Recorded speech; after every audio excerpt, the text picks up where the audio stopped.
People of the Victorian era had very different standards of cleanliness. Baths occurred once a week at best. Many diseases ran rampant, and illness such as cholera, smallpox, and dysentery were common. If a family member became sick, they would be quarantined in a private room, much like this room in the Cox house. One of two things happened in this room: the sick got better, or they died.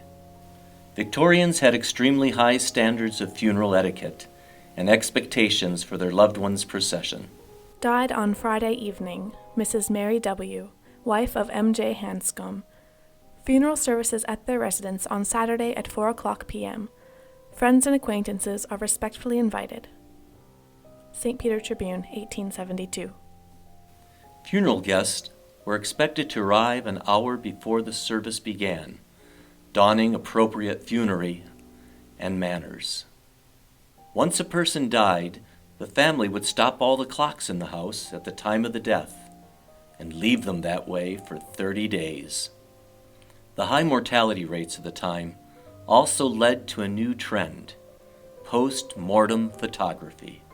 The poses of the deceased depended on the subject's age and the family's personal preference.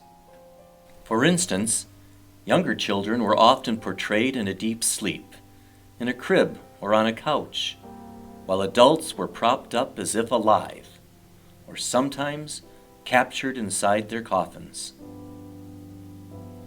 This was a way that families could remember and stay connected to departed souls.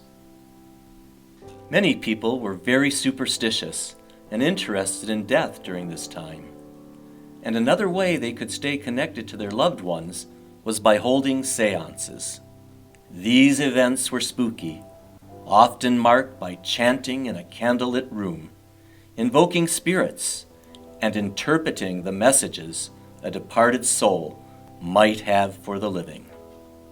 Similar seance experiences are still held at the Cox House today, and apparitions have been known to make appearances.